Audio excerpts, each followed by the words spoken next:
So I've already gone over this. We can now state the problem of free will. This is going to be a little new. So I'm not going to set it up as an argument. Instead, I'm going to set up the problem of free will as an inconsistent triad. That's what we're going to call it. That is, it's a set of 3 statements or sentences or propositions that all seem plausible. Each of them seems probably true intuitively, but which cannot all be true together. They're inconsistent. If any 2 of them is true, then the third is false. And so this is the makings of a paradox, a puzzle, or a problem in philosophy. I'm not setting it up as an argument. I'm instead going to set it up as this inconsistent triad because I think it nicely points us in the direction of what one needs to do to solve the problem. And as we see different possible ways of solving the problem, that will give us a roadmap for discussing views in the problem of free will. So the first proposition in the problem, FW1, is just we have free will. Why think this? Well, you experience your own decisions as free, don't you? Most of us take that for granted in everyday life. In addition, we take for granted that we're responsible for what we do, both ourselves and other people. The entire criminal justice system in our country and in most countries seems to be based on the idea that at least much of the time people are morally responsible for their actions. If no one's free, then no one's responsible for what they do.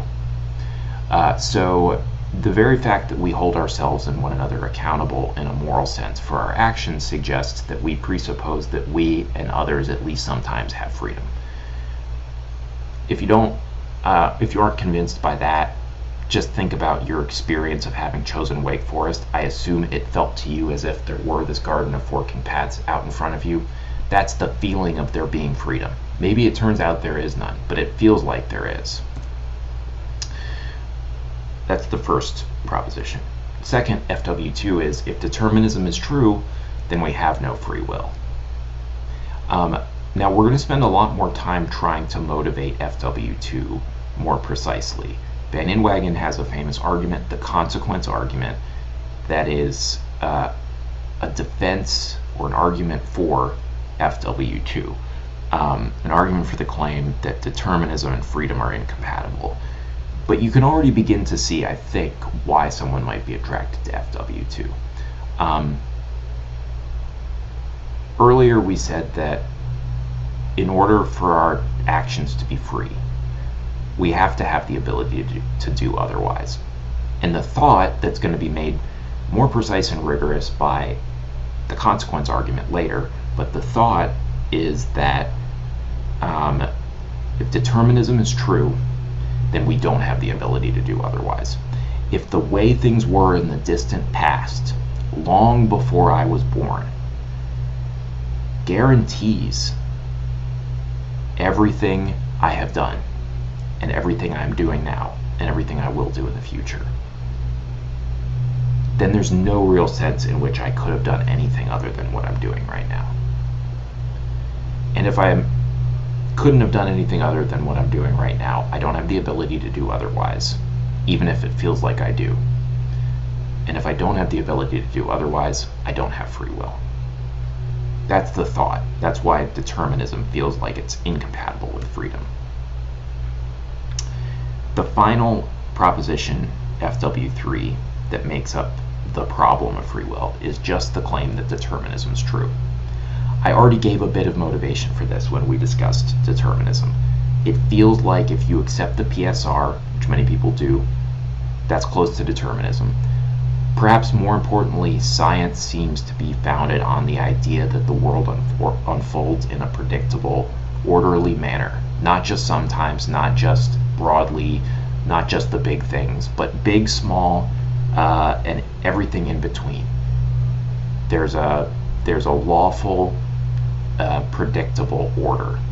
And that comes very close to saying science requires that determinism is true. The more we investigate the world, areas that we thought were not subject to deterministic laws, like neuroscience, turn out to be, in fact, very complex, yes, and very difficult for us to know. But it seems as if inevitably we're discovering that more and more of the world obeys lawful ordering. More and more of the world obeys deterministic theses, in other words. FW1 through FW3 constitute an inconsistent triad. An inconsistent triad means that it's impossible for all three of them to be true together. And we can see this by removing any one of the three and thinking about what follows from the other two. So if we remove FW3 and we look at 1 and 2, if it's true that we have free will, and it's also true that determinism is incompatible with free will, or if determinism is true, then we have no free will, what follows? Well, if determinism is true, then we have no free will, but we do have free will, therefore determinism is false. It has the same structure, modus tollens, as the argument from evil, right?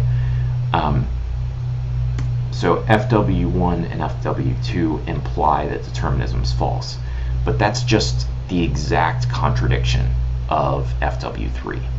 So if FW2 and FW1 are true, then 3 is false.